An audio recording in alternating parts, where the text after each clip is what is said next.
called Bolzano-Weierstrass theorem.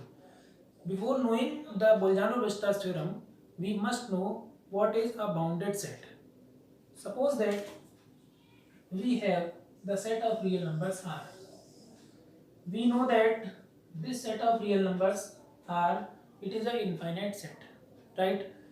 Now, if we take a subset of this real number set A such that A equal to 1, 2, 3, 4.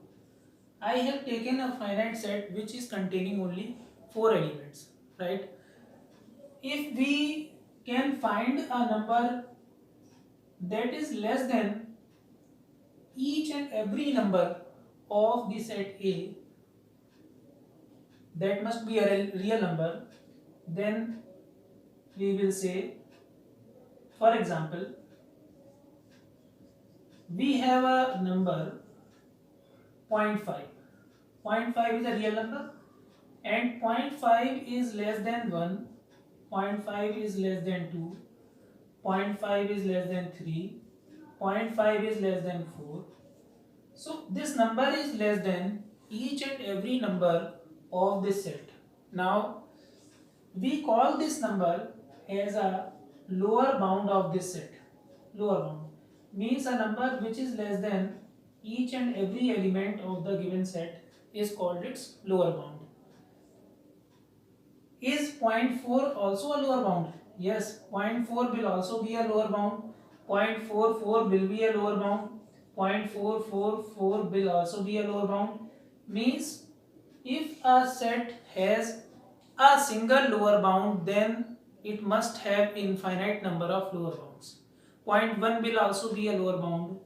0 will also be a lower bound. 0.99 will also be a lower bound. Means if a set has a lower bound, then they must be infinite in number. Now if we have to find a number which is greater than each and every element of this set, then a simple number may be 5. 5 is a real number and 5 is greater than 4, 5 is greater than 3, 5 is greater than 2 and 5 is greater than 1. So 5 is greater than each and every number of the set. If we say 4.1, then 4.1 is also greater than each of the element of the set. 4.001 is also greater. 4.0001 is also greater. 4.00001 is also greater than each and every element of the set. So this number which is greater than each and every element of the set is called upper bound of the set. Upper bound of the set. And by this example we have seen that if there is a single upper bound of the set, then there are infinitely many upper bounds of a set. Means if a set has upper bounds, then they are infinite, and if a set has lower bounds, then they are infinite. A set having both the lower and upper bounds is called a bounded set. This means this set is bounded.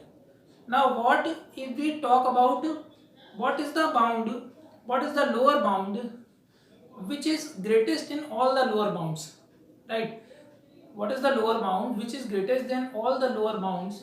Then that will be 1 itself. Means 1 is less than or equal to each element of the set belonging to A. 1 may be equal to 1 and 1 is less than 2, 1 is less than 3, 1 is less than 4. So, and 0.9 is also a lower bound, 0.8 is also a lower bound, 0.7 is also a lower bound, but 1 is greatest of all the lower bounds which is belonging to the set.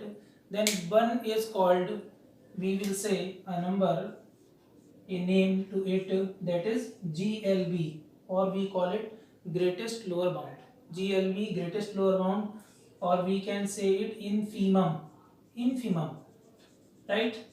Means the greatest of all lower bounds is called infimum or greatest lower bound. Means it is largest among all the lower bounds, right? We can say गरीबों में सबसे अमीर, that is the greatest lower bounds. Means बहुत सारे हमारे पास lower bound हैं और उन सब में जो सबसे बड़ा है वो आपका greatest lower bound होगा. If we talk here, we can see 5 is upper bound, 6 is also upper bound, even 4.1 is upper bound, but 4 is also upper bound because 4 is greater than each element of the greater than or equal to each element of the set A. Here the value of A may be 1 2 3 4. So 4 is equal to 4, 4 is greater than 3, 4 is greater than 2, and 4 is greater than 1. So 4 is the smallest among all the upper bounds. Then 4 is called a LUB. LUB means least upper bound. Least means smallest upper bound. It is also called supremum. So we can say a set is said to be bounded if it contains both the upper and lower bounds, or if it contains both the infimum and supremum, right? For the set of real numbers, I have taken this as a very simple example. I have taken a finite set containing only 4 elements. But since the real number set is infinite, so we have to take an infinite set. Now what if the set is infinite? I have told you in the previous video that the open interval and closed interval and closed interval.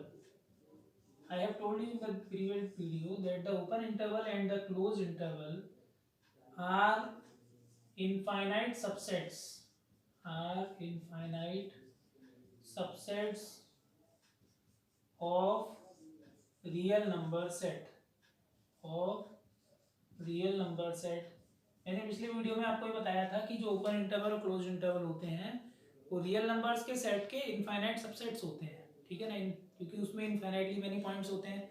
तो जैसे example के तौर पर मैं अगर open set लूँ 1, 2, तो 1, 2 में रियल लाइन पर आने वाले 1 और 2 के बीच जितने भी पॉइंट्स होते हैं वो सब आते हैं, ठीक है. 1 और 2 के बीच जितने भी पॉइंट्स हैं इसमें 1 और 2 को हम काउंट नहीं करते हैं, ठीक है ना.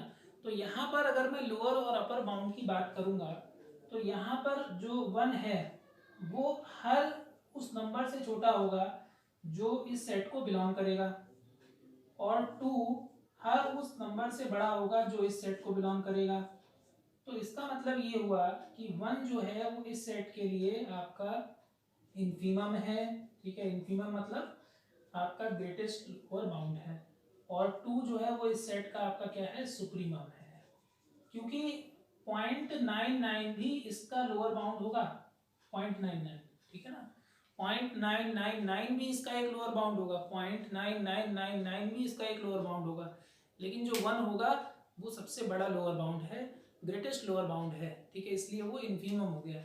In the same manner 2.01 is also a lower upper bound, 2.001 is also upper bound, 2.0001 is also upper bound, but 2 is the smallest of all the upper bounds, so 2 is LUB or supremum. Therefore the interval, this open interval is bounded one, means this is a bounded infinite set, means the open interval is a bounded infinite set, means the set is bounded as well as it is infinite, means it contains infinitely many points, or and it is bounded also. Now if we talk about the closed set, then the same thing will happen in the closed set. For the closed set we have all the points lying between 1 and 2, in which 1 and 2 are also included. The same situation will happen but with equal sign.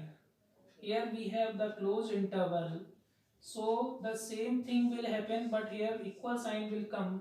That means the least upper bound and the greatest lower bound, means supremum and infimum may or may not belong to the given set, means they may belong and they may not belong to the given set.